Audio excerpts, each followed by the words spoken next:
Guys, it's been a long journey, but thanks to all of you, I finally made it to 1,000 subscribers. And I cannot thank all of you enough. Like, without you, I probably wouldn't still be a YouTuber today. And I didn't go into YouTube just for the money and fame. I went into it because I have a love for computers, and in particular, I love the Linux platform, and in particular, Linux desktop, and more specifically, Ubuntu. And I just wish more people would know about it.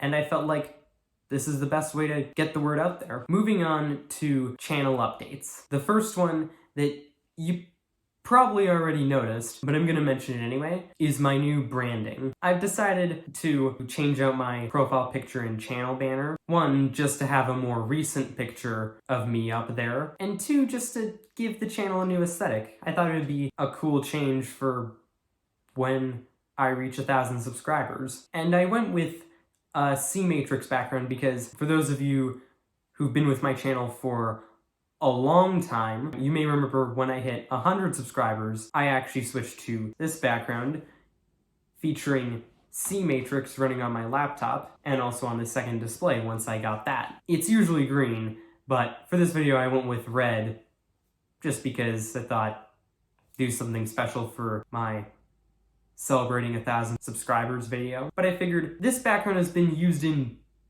most of my videos. In fact, it's actually been a part of the channel for longer than it hasn't. Like, it's basically a branding element at this point. So, it might as well be a branding element. And also another reason for the changes, that way I could have a higher resolution image. But anyway, moving on to number 2, I decided that it's time to retire the premieres feature on my channel, which allows you to watch a new video real time with other fans, kind of like a live stream, except not really a live stream because it's already been recorded and edited. And the reason for this change is simply because nobody actually uses it. Like, the most I've ever seen is like 3 viewers at a time. So it's not nearly enough to justify using this feature. So I thought, you know, I might as well just go back to the old-fashioned way of the whole video goes up all at once. Whenever I put out a new video, I mean, I try to make one a week, but my circumstances don't always allow for it, simply because my life was a lot simpler 3 years ago than it is now. But regardless, I also figured that a lot of you will actually get notifications for when I put out a new video. But anyway, moving on to number 3. It's also time to retire the channel's Instagram account, simply because nobody actually interacts with it. Like, the only people that follow it are those that I know personally, and people from my channel who've found it only because it was linked on my channel. And actually, the original point of the channel's Instagram account was to bring new viewers into my channel, not for my channel to bring new followers to that Instagram account. And I actually just looked at the insights for the channel's Instagram account. Do you want to know how many taps the link to my YouTube channel that's in the channel's Instagram account's bio got? You know how many clicks that got in the past 90 days? 7. 7 clicks. Only 7 possible new subscribers. The new videos that I put out, at least as frequently as I can, bring in magnitudes more people than that. And also, the original point was to show behind the scenes content for my channel, but let's be honest, it actually mostly ended up being for ads for new videos or upcoming videos. So I think it's time to say bye-bye to the channel's Instagram account.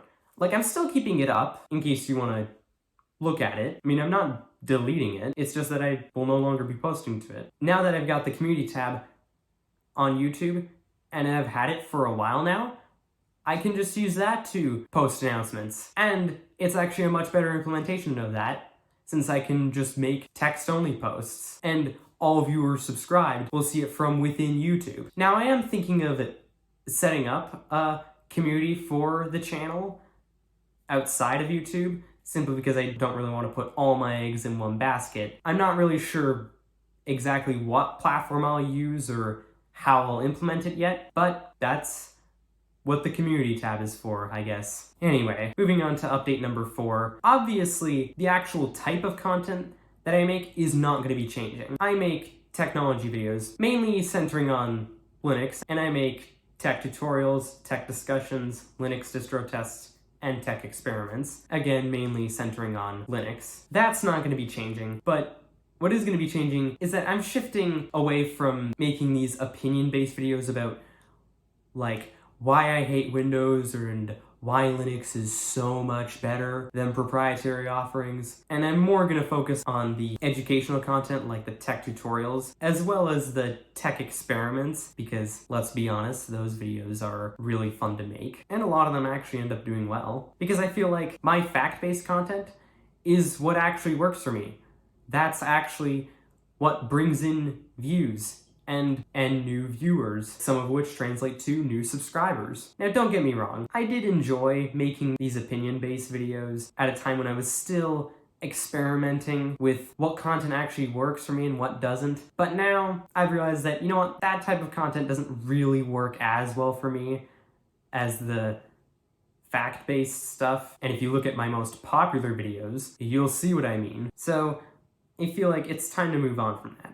Another reason why I feel like it's time to move on from that is these opinion-based videos, a lot of times, have actually ended up drawing in some, what I like to call, like, anti-Linux trolls that will try to find every reason to argue with you, even if their arguments aren't really intelligent. And those kinds of people can end up drawing people away from Linux and not towards it. So it kind of works against the whole goal for my channel. Even if we take these anti-Linux people completely out of the equation, that will still end up drawing some people away from Linux. To understand what I mean here, I think it's best if we just take operating systems and computers completely out of the equation. Imagine this kind of opinion-based marketing in some other industry. Like, a prime example is cars, because as you may know, we in the Linux community love our car analogies. Imagine that there are only 3 major brands of cars in existence. Now, one brand holds a commanding 80% market share. Like, they pretty much control the industry and most people's day-to-day lives. And most people tolerate it. Some people actually swear by them, even though, if I'm being honest, they are not the best kind of car out there. Like, they got issues where they're full of ads. There's this one company trying to force features upon people, and it has a ton of security flaws that make it more susceptible to getting hacked. And it has issues with privacy, where Big Brother is constantly watching you and your day-to-day habits. And it also forces firmware updates upon you, which would interrupt your day-to-day routine. Now, there's a lot wrong with this type of car, but despite that, it somehow holds an 80% market share. And then there's this type of car that only holds a 15% market share, but doesn't have the privacy and security issues of the other type of car, but they have other issues in that they are designed to be not customizable, not repairable by the end user, and they are super expensive. So a lot of people can't really afford it, and that's why it only has a 15% market share. And then you have this oddball car brand that only has a 5% market share, but it's got a passionate 5% market share because not only is it highly customizable and not under the control of one company, but these cars are very reliable. They don't force firmware updates on you. They're not phoning home or any of that jazz, and they don't suffer from the same security vulnerabilities that plague 80% of people. And this type of car is extremely affordable, even more so than the one with the 80% market share. And not to mention, it lasts a really long time. Which car would you want to buy? I think it's pretty obvious which one you'd pick. I'd probably go with the 5%. But now imagine the marketing behind the 5% one is, anybody who doesn't drive our car is a complete, total idiot who doesn't know anything about anything. Therefore, our car is vastly superior to the other two in every way imaginable.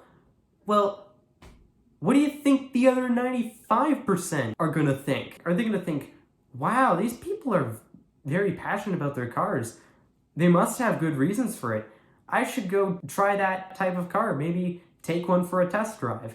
Or are they gonna think, okay, these people are just some crazy hipsters. I don't really want to associate myself with them, and therefore I don't want to use that product. I want to stay away from it. Well, it's the same with using this type of opinion-based marketing with Linux. It's not very attractive to people. If anything, it actually draws them away. And that's kind of an area where the community needs to improve. And also where I feel like I could improve. But anyway, I think that's it for this video. It ended up being a little bit longer than I thought. But anyways, thanks for watching, and thank you so much for 1,000 subscribers. Couldn't have done it without you. Be sure to share the channel with your friends, and let's see how long it takes us to reach 10,000.